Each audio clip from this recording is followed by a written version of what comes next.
ఉరిలో సైనికుల మీద దాడి చేశారు. ఇంకా భారత్ 11వ రోజు పీఓకేలో దూరి మరీ సర్జికల్ స్ట్రైక్ చేసింది. పుల్వామా సిఆర్పిఎఫ్ పైన అటాక్ చేశారు.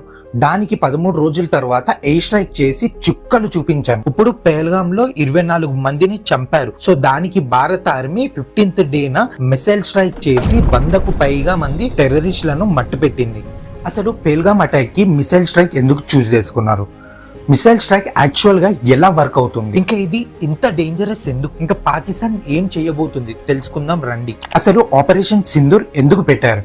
దీనికి ఆన్సర్ ఏంటంటే, ఆపరేషన్ ఎవరైతే పేల్గామ్ అటాక్ లో చనిపోయారో వాళ్ళ ఇంటి ఆడవాళ్ళ కోసం పెట్టారు. వాళ్ళ నుండి వాళ్ళ సింధూర్ ని లాక్కున్నారు. ఇండియన్ ఎయిర్ ఫోర్స్ 7th మే రోజు పాకిస్తాన్ ఆక్యుపైడ్ కాశ్మీర్ లో మిసైల్ స్ట్రైక్ చేసింది. దీంట్లో 100కు పైగా టెర్రరిస్టులు చనిపోయారు. ఈ 9 ప్లేసెస్ లో ఒకటి బౌల్పూర్. దీంట్లోనే మసూద్ అజర్, జైషే ఇ మొహమ్మద్ హెడ్ క్వార్టర్స్ ఉండేది.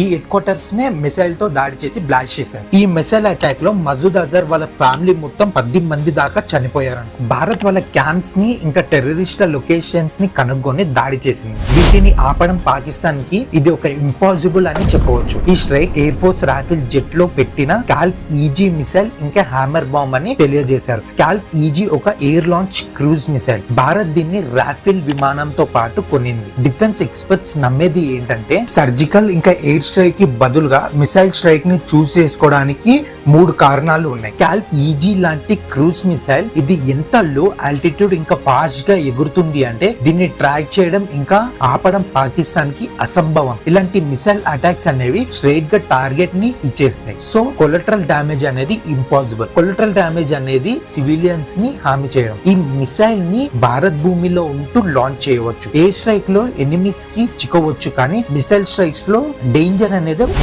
ఈ మిసైల్ స్ట్రైక్ ప్లానింగ్ ఎలా అయిందో తెలుసుకుందాం.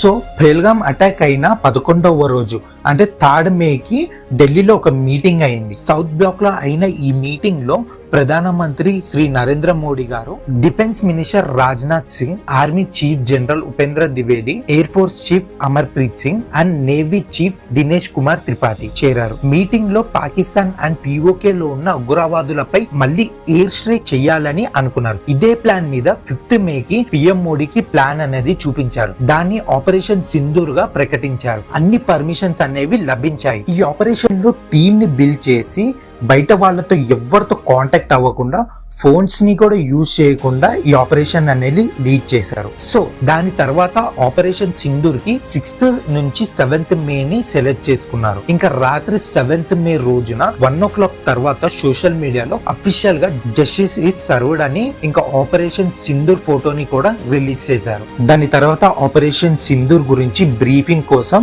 కర్నల్ సోఫియా ఖురేషిని ఇంకా వింగ్ కమాండర్ వ్యోమికా సింగ్ వచ్చారు. వాళ్ళతో పాటు ఫారెన్ సెక్రటరీ విక్రమ్ మిశ్రీ ఉన్నారు. బ్రీఫింగ్ కి ముందు ఉగ్రవాదుల స్థావరాలపై స్ట్రైక్ చేసిన 2 minutes వీడియోని ప్లే చేశారు. దీంట్లో ట్యూస్డే నైట్ 1:04 నుంచి 1:11 కి మధ్య అంటే 7 minutes లో వాళ్ళ టార్గెట్ ఎలా అచీవ్ చేశారో చూపించారు. ఈ దాడి కోసం రా and National Technical Research Organisation ఒక 30 స్థావరాలు అంటే ఉగ్రవాదుల స్థావరాలు చూపించింది. దాంట్లో 9 మెయిన్ టార్గెట్స్ గా చూస్ చేసుకున్నారు. అజిత్ దోవల్ గారు ఒక టీమ్ ని తయారు చేశారు. వీళ్ళ మెయిన్ ఎయిమ్ ఉగ్రవాదుల మెయిన్ లీడర్స్ ఇంకా జైషే మొహమ్మద్ ఇంకా లష్కర్ ఎ తోయబా యొక్క టాప్ లీడర్షిప్ ని ఏం చేయాలి అని. ఈ 9 ఉగ్రవాద స్థావరాలలో దాంట్లో 4 పాకిస్తాన్ లో ఇంకా మిగతా 5 అనేవి పీఓకే లో ఉన్నాయి. దాంట్లో బవల్పూర్ హెడ్ క్వార్టర్స్, కోటిలో ఉన్న ఉగ్రవాదుల ట్రైనింగ్ క్యాంప్, ముజఫరాబాద్ లో లష్కర్ ఎ తోయబా యొక్క ప్లేస్, ముర్దిక్ లో లష్కర్ యొక్క హెడ్ క్వార్టర్స్, ఇంకా బాగ్ లో హిజ్బుల్ ముజాహిద్దీన్ యొక్క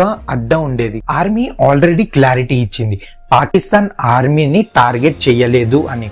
ఈ ఆపరేషన్ యొక్క ఎయిమ్ ఒకటే, ఉగ్రవాదులకు బుద్ధి చెప్పాలి అని. భారత్ తో పెట్టుకుంటే ఏమవుతుంది అనేది చూపియాలి అని. దీని తర్వాత పాకిస్తాన్ ఆర్మీ ఎల్ఓసి బార్డర్ లో ఉన్న అమాయకుల ప్రజలపై దాడి చేసింది.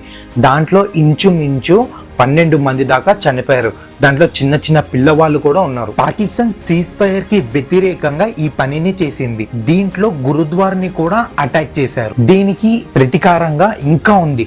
ఆపరేషన్ సింధూర్ అనేది ఇంకా అవ్వలేదు. దానికి 2.0 గా వస్తుంది. ఇండియన్ ఆర్మీ, మన ఇండియన్ ఆర్మీ ప్రతాపం ఏందో చూపిస్తుంది. జై హింద్, జై భారత్.